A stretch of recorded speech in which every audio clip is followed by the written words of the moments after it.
Hey guys, welcome to Worlds Collide. I'm Matt. And I'm Tony. And this is our weekly recap for The Flash. What an episode we had this week. This week's episode was titled, I can't remember.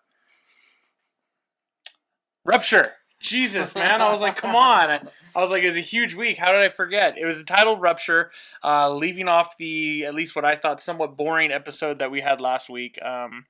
Where Barry lost his powers and was as normal as could be. This one kind of showed the team hard at work trying to, I guess, deal with the fact that Barry didn't have his powers. The episode started off with the hologram and stuff like that. Which but I'm going way ahead of myself. Right off the bat, what score did you give it?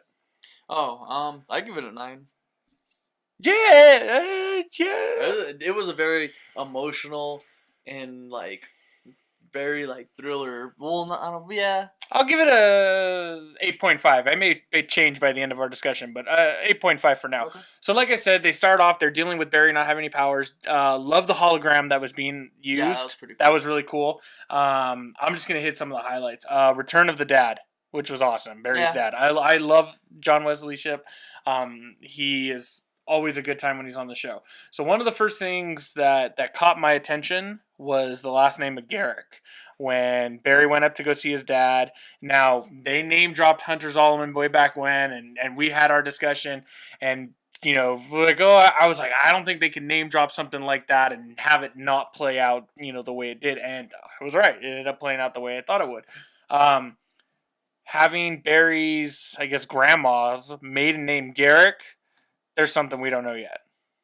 It seemed like they've been throwing a lot of twists and turns, which I'm okay with. I like the twists and turns so far. Let's hope it pans out for the... Yeah, I don't know how it's going to pan out, but it definitely will. One of my favorite scenes in the episode, and we're just going to kind of make our way through this episode, and we'll hit the highlights, was when... I call them now the three wise men.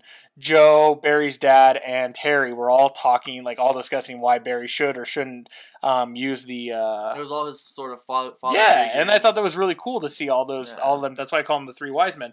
One of the biggest subplots of this episode was Cisco vibing about his brother, who wasn't really his brother. Well, it wasn't really his brother, exactly. But vibing over the metahuman who was his brother. He met up with his brother again, and then they got attacked by his brother's doppelganger. Well, it was another weak villain, so they just keep throwing in. I really liked him, but it was just they threw him off so quick. I don't know. Flash has a tendency to be kill some of their villains.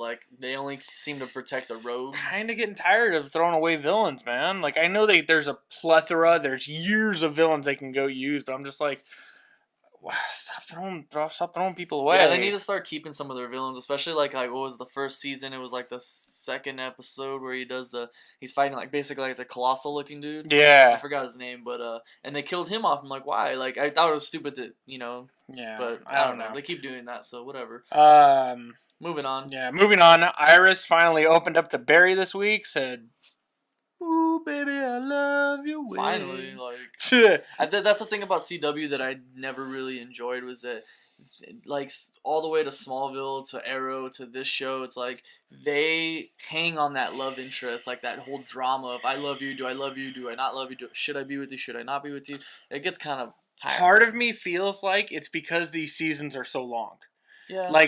Could you imagine if instead of a 22, 23 episode season, we got a 16 episode season? They'd probably it would feel a lot. It wouldn't feel as drug out as it does. Yeah. So she opens up to him, says, I think I have feelings for you after seeing everything I do, and Barry friend zones her. He's like, she's like, that's cool. I can't really. You should just be with her already. We're just too good, baby. I just can't do this right now. This All-the-City thing. Moving along to their plan to capture or get Zoom, Zoom shows up at the police station, announces that the Flash is gone, he's taking over the city, they all need to leave. The cops all back down, they all take off to the cappuccino shop, which was... yeah. Which was something in itself, but, after Barry decides, no, I'm not going to get in the, help me out here. The name of the device. hologram. No, the where he gets his powers back. Yeah, that thing. I can't believe this happens to us every week. He goes to Joe, and they have this plan. They're going to use the hologram to kind of capture Zoom. They're going to use a Rupture as bait, essentially. And I really like the part where Barry goes up to Joe, and he's like, "Do you think I made the right decision?" And Joe's like, "I don't know if you made the right decision. Only you're going to know." Yeah. And that was a great answer. Okay, but again, this goes into now the plan where Rupture gets captured because thanks to the hologram's flash, and then Zoom shows up. Zoom kills Rupture. Holy shit. Kills all the SWAT members. Dude, one massive neck snap. Like, literally, dude. Like, he would use this all... And then all of them are all just like... But the way that they filmed it and the way it played out was very like, oh shit, that just happened. I was like, dude, that was awesome. That one part alone. And at that point, you saw in Barry's eyes, he's like, I can't. I have to have my powers. Yeah. There's no way. Again, like we said, Rupture being thrown away sucks. Another throwaway character. Especially because I liked his like scythe that he was using, man. That was cool. Yeah. It was a little like, to me, it kind of reminded me of Power Rangers. But at the same time, like it was cheesy, but it was cool at the same time. Yeah, I really liked that. I liked the fact that Cisco and Dante, his brother, after everything, they hugged it out and were like, look, or especially Cisco was like, we need to be in each other's lives. You're my brother. This is not the way it should be. So I really enjoyed that.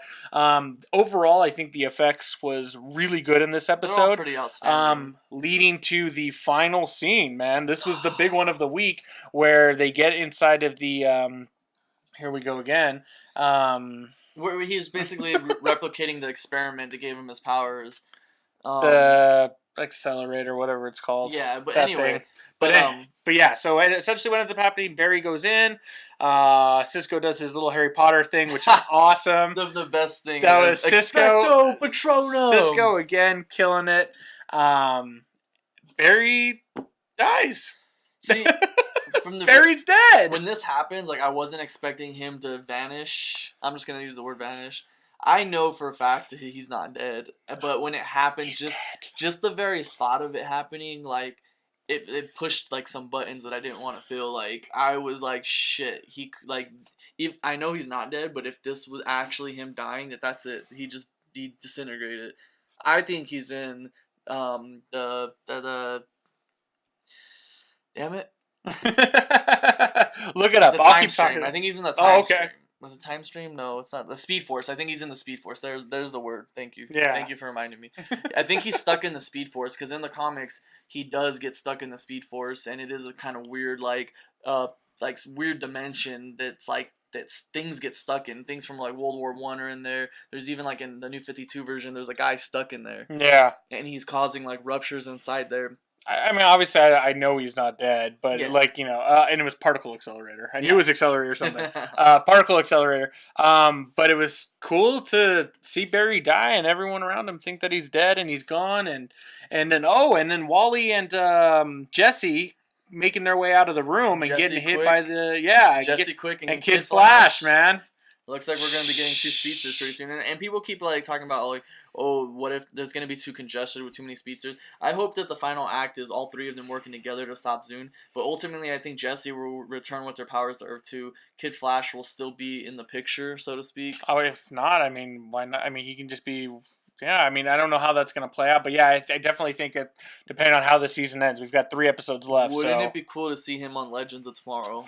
Season 2, bro. Yeah. Season 2 of Legends of Tomorrow. You get Wally up there. Yeah, but overall, I mean, this episode is a strong episode. I felt a strong emotional connection, like especially when everyone thought he was dead. The cast, they're so good at showing that emotional devastation. Dude, oh my gosh. To seeing like when Iris was crying from Barry dying to like Joe's like shocked reaction. Like he was like tearing, but he like couldn't believe what had just happened. Even Dr. Wells was like, I thought this would work, and it killed him. Yeah.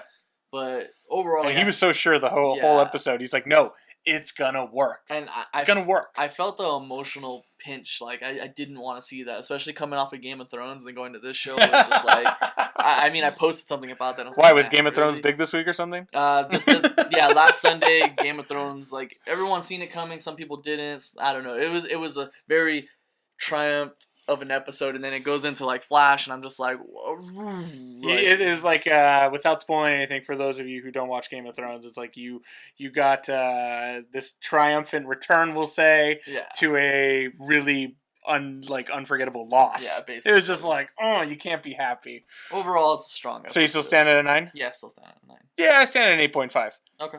I'm cool with that. Sounds reasonable. All right, we got 3 episodes left in the season. It's gonna come down to the wire. This next week's episode is the one directed by Kevin Smith, so I know all eyes are on this episode, especially because they want to see what he's bringing to the table. Should be an interesting one, man. We'll see where it ends up. So yeah. All right. So for Worlds Collide, I'm Matt. I'm Tony. And make sure to subscribe to our channel, and we will see you next time. Later.